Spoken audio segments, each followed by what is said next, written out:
எல்லாருக்கும் வணக்கம். இந்த வீடியோவில் சோபக்கிருது வருடம் மாசி மாதத்துக்கு உண்டான ராசி பலன் அப்படிங்கிறத நம்ம ரொம்ப துல்லியமாக பார்க்க போகிறோம். அதாவது இந்த மாசி மாதம் அப்படின்னாலே எல்லாருக்கும் ஞாபகம் வர்றது பார்த்திங்கன்னா மாசி மகம்தான். இந்த மாசி மகம் அப்படிங்கிறது ஒரு சிறப்புமிக்க ஒரு நன்னாள். ஏன்னா நமக்கு எந்த ஒரு நல்ல காரியம் நடந்தாலும் நம்மளோட குலதெய்வ அனுகிரகம் வேணும், அதோட நம்மளோட முன்னோர்களோட ஆசீர்வாதம் அப்படிங்கிறது நமக்கு வேணும். அப்போ நம்ம குடும்பத்தில் கடந்த காலகட்டத்தில் வாழ்ந்து மறைந்தவர்களுக்கு அந்த திதியை நாம் முறையாக கொடுக்கணும். சில பேர் கால ஓட்டத்தில் மறந்து போயிடுவாங்க இயந்திர வாழ்க்கையில். அப்படி இருக்கிறவங்களாம் இந்த மாசி மக நன்னாளில் அவங்களுக்கு தர்ப்பணங்களை முறையாக செய்யக்கூடிய வாய்ப்பு அப்படிங்கிறதையும் நமக்கு கொடுக்குது. இப்போ இந்த மாசி மக நாளில் முன்னோர்களுக்கு செய்ய வேண்டிய காரியங்களை செய்யுங்க. இந்த மாதத்துக்கு உண்டான கிரகங்கள் ராசி மாற்றங்கள் அப்படின்னு பார்த்தீங்கன்னா, சூரிய பகவான் தன்னோட பகை கிரகமான சனி பகவானோட வீட்டில் போய் கும்பராசியில் அவரோட சேர்ந்து உட்காந்துருக்காரு. செவ்வாய் மகர ராசியில் இருக்கார், புதன் கும்பராசியில் இருக்கார், மாசி 19 மீனத்துக்கு போகிறாரு, சுக்கிரன் மகரத்தில் இருக்கார், மாசி 25 கும்பராசிக்கு போகிறாரு. சனி பகவான் கும்பராசிலே ஆட்சியில் இருக்கார், குரு பகவான் மேசராசியில் செவ்வாயோட வீட்லேயும், ராகு குருவோட வீடான மீனத்துலேயும் உட்காந்துருக்காங்க, கேது புதனோட வீடான கன்னியில் உட்காந்துருக்காங்க. பெரிய அளவில் கிரக மாற்றங்கள் அப்படிங்கிறது இந்த மாதத்தில் இல்லை. அதாவது புதனும் சுக்கிரனும் மட்டும்தான் தன்னோட இருப்பிடத்துலேருந்து வேறு இடத்துக்கு போக போகிறாங்க. மற்றபடி பெரிய மாறுதல்கள் அப்படிங்கிறது இல்லை. காலசக்கரத்தோட 11வது வீட்டில் சனியும் சூரியனும் பகை கிரகங்கள் கூட்டணி போட்டிருக்கு. இது ஒரு விதமான ஆபத்தை கடந்து ஜெயிக்கக்கூடிய அமைப்பு அப்படிங்கிறது தான் காட்டுது. சரி, உங்களுக்கு எப்படி இருக்குது அப்படிங்கிறத பார்த்துருவோம்.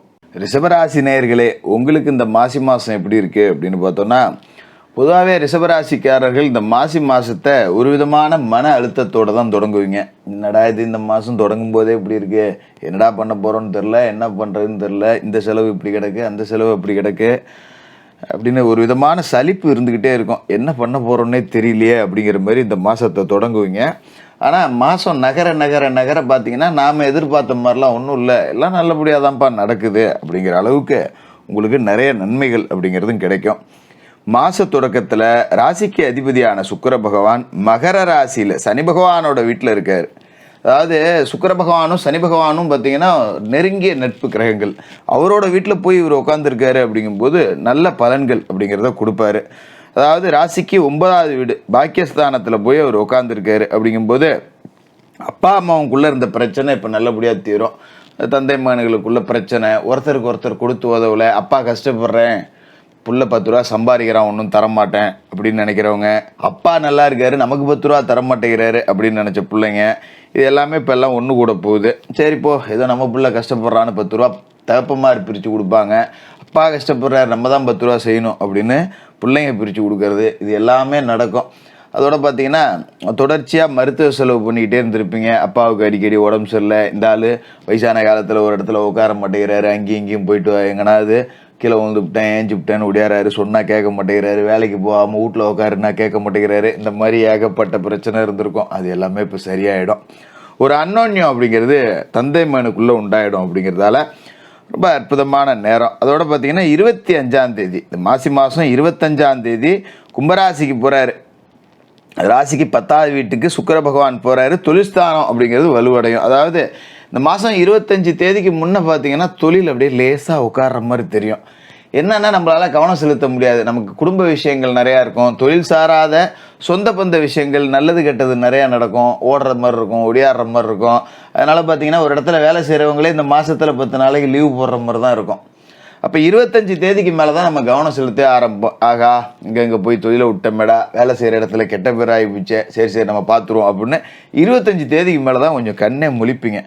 டக்குன்னு பார்த்தீங்கன்னா அதன் பிறகு விட்டாதை பிடிக்கிறேன் அப்படின்னு சொல்லிட்டு வேகமாக வேலை செய்வீங்க, ஜெயிச்சும் காட்டுவீங்க. அதில் எந்த மாற்றமும் இல்லை. அதோட கும்பராசியில் தொழில்ஸ்தானத்தில் சூரியன் இருக்கார் அப்படிங்கும்போது தொழிலுக்கு ஏதாவது கடன் வாங்கணும், அரசாங்கத்தில் ஒரு லோன் கேட்கணும் அப்படின்னா கேட்டு பார்க்கலாம், தப்பு இல்லை. ஆனால் சூரியனும் சனியும் அங்கே கூட்டு போட்டிருக்காங்க. அது கொஞ்சம் நமக்கு பின்னடைவு தான். என்ன காரணம் அப்படின்னு பார்த்தீங்கன்னா, இந்த ரெண்டுமே பகை கிரக கூட்டணி போய் 10வது வீட்டில் இருக்குது அப்படிங்கும்போது நம்ம தொழிலுக்கு ஒரு சர்க்கிள் வரும். திடீர்னு ஏடா நல்லா போயிட்டு இருந்த தொழில் திடீர்னு 10 ரூபா காசு வராமல் போகுது, என்ன பண்ணுறது ஏது பண்ணுறது, நல்ல வியாபாரம் ஓடிடுது, திடீர்னு வியாபாரம் ஓடலையே, அடிக்கடி வண்டி வாகனம் ரிப்பேர் வைக்குது, இப்படி மாதிரி ஒரு சின்ன முடக்கம், காசு பணம் வர்றதில் திணறும் கொஞ்சம், அது இருக்க தான் செய்யும். அதை கொஞ்சம் நாம் சமாளிச்சுக்கணும். அதோட செவ்வாய் மகர ராசியில் இருக்கார் பாகிஸ்தானத்தில் அப்படிங்கும்போது அது சுக்கிர பகவானோடைய கூட்டணியும் போட்டு உட்காந்துருக்காரு. இந்த கூட்டணி என்ன செய்யும் அப்படின்னு பார்த்தீங்கன்னா பூமி வகையில் உங்களுக்கு லாபம் கிடைக்கும். 10 ரூபா தொழில் செய்கிறேன், ஒரு விவசாயம் பண்ணுறேன், விவசாயத்தில் ஒன்றும் காசு இல்லை விட்டுலான்னு இருந்தவங்க கூட இப்போ திரும்ப சரி வெறுங்கொல்லையை போட்டு என்ன பண்ணுறது ஏதாவது ஒன்று பயிரை வைப்போம் அப்படின்னு வச்சு அதில் 10 ரூபா கிடைக்கக்கூடிய வாய்ப்பு. இந்த குறுகிய கால பயிர்கள் இருக்கும் பார்த்தீங்களா, காய்கறி பழம் கீரை இந்த மாதிரி வகையில் 10 ரூபா காசு சம்பாதிக்கக்கூடிய அமைப்பு இருக்குது. அதுமாதிரி ஆடு மாடு கோழி பண்ணை தொழில் பண்ணுறவங்களுக்கு 10 ரூபா காசு கிடைக்கக்கூடிய அமைப்பு அப்படிங்கிறது இருக்குது. இதெல்லாம் உங்களுக்கு நல்லதாக இருக்கும். என்ன பிரச்சனை அப்படின்னு பார்த்தீங்கன்னா விரயஸ்தானத்தில் குரு, அதாவது நல்லவரே போய் கெட்ட இடத்துல மாட்டிக்கிட்டு 10 ரூபா கொடுக்க முடியாத இடத்துல உட்காந்துருக்காரு. அப்படிங்கும்போது நம்மளால் 10 ரூபா காசு மிச்சம்னு மாதம் முடிஞ்சு எடுத்து வைக்க முடியாது. சரி யாராவது 10 ரூபா கொடுத்து உதவுவாங்க அப்படின்னு பார்த்தோம்னா அதுக்கும் ஆள் இருக்காது. நம்ம கொடுத்தா வாங்கிக்கிறதுக்கு 10 பேர் இருப்பாங்க ஒழிய நமக்கு கொடுத்து உதவுற அளவுக்கு ஆள் இருக்காது. அப்படி போயிடுச்சு சூழல் அப்படிங்கிற மாதிரி இருக்கும். ஆனாலும் ராசிக்கு லாபஸ்தானத்தில் ராகு இருக்கார். விஷப்பாம்பு ராகு குறுக்கு வழி வருமானத்தை கொடுப்பாரு. எங்கேருந்தாவது ஒரு தொழில் வந்துடும். திடீர்னு ஒருத்தன் அங்கேருந்து வந்து இதை வச்சுக்கிட்டு எனக்கு குடும்பமா ஒரு பவுன் செங்கிலி வச்சுட்டு ஒரு 30,000 குடும்பமா அர்ஜென்ட்டுக்கு அந்த மாதிரி திடீர்னு நமக்கு கம்மியாக ஏதாவது காசு பணம் வரும். ஆனால் அதெல்லாம் தலையிடாமல் இருந்துக்கிறது நல்லது. ஏன்னா ராகு வந்து கொடுக்குற மாதிரி கொடுத்துட்டு குடியை கெடுத்துட்டு போயிடுவார். அதில் ரொம்ப கவனமாக இருந்துக்கணும். அதனால் இந்த லாட்ரி சீட்டு வாங்குறது, லாட்ரி சீட்டு போய் வாங்குவோம், 100 ரூபா விழுந்து போவோம். ஆசை வந்து ஒரு 100 ரூபாய்க்கு வாங்குவோம், 500 ரூபா விழுவோம். 500க்கு வாங்கினோம்னா 10 காசு கூட விழுவாது. அப்புறம் நம்ம சொந்த காசை போட்டு வாங்கிக்கிட்டே உட்காந்து அழிஞ்சு போகணும். அப்போ ராகு கொடுக்குற மாதிரி கொடுத்து பிடிங்கி விடுவார். அதனால் இந்த விபரீத ராஜயோகம் அப்படிங்கிற ரீதியில் ஏதாவது வருமானம் வருது அப்படின்னு யாராவது சொன்னாங்க அப்படின்னு சொல்லிட்டு சூதாட்டம் பக்கம்லாம் போய் தலை வச்சு கூட படுத்துறாதீங்க. மாரி ராசிக்கு 5ஆவது வீட்டில் கன்னி ராசியில் கேது இருக்காரு. பிள்ளைங்களுக்கு அடிக்கடி உடம்பு சரியில்லாமல் போவோம். திடீர்னு ஆஸ்பத்திரி செலவு வைக்கும், ஜுரம் வரும். 10 ரூபா 500 ரூபா கையில் வச்சுக்கிட்டே உட்காந்துருக்க மாதிரி இருக்கும். எப்போ என்ன நடக்குதுன்னு தெரியாது. ஆஸ்பத்திரின்னு கொஞ்சம் அலையணும். அதனாலேயே பார்த்தீங்கன்னா தொழிலில் கவனம் செலுத்த முடியாது, வேலையில் கவனம் செலுத்த முடியாது, இதெல்லாம் கூட இருக்கும். அதே நேரத்தில் சனி பகவான் வந்து உங்களுக்கு சாதகமாக தான் இருக்கார் அப்படிங்கிறதால பயப்பட வேண்டியதில்லை. இருந்தாலும் இந்த சூரியனோட கூட்டு இருக்குங்கிறது மட்டும்தான் பிரச்சனை. இந்த சூரியன் கிளம்பி மாசி முடிஞ்ச உடனே போயிடுவார். அதனால தான் நான் ஆரம்பத்திலே சொன்னேன், மாசி தொடங்கும் போதே ஒரு விதமான பயத்தோடையும் சலிப்போடையும் தொடங்குவீங்க அப்படின்னு. அப்போ இந்த பகை கிரக கூட்டணி 10ஆம் இடத்துல இருக்கும்போது புது முயற்சி எதுவும் செய்யாதீங்க.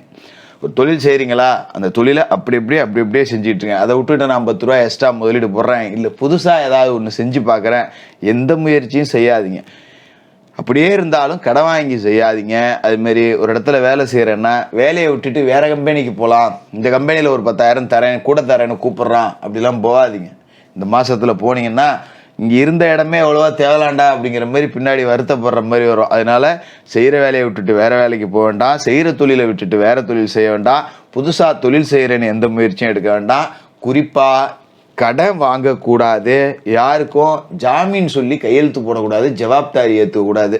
இந்த விஷயங்கள்லாம் ரொம்ப கவனமாக இருந்தீங்க அப்படின்னாலே இந்த மாதத்தில் நீங்கள் ஓரளவுக்கு பெரிய பாதிப்புகள் இல்லாமல் தப்பிச்சிடலாம்.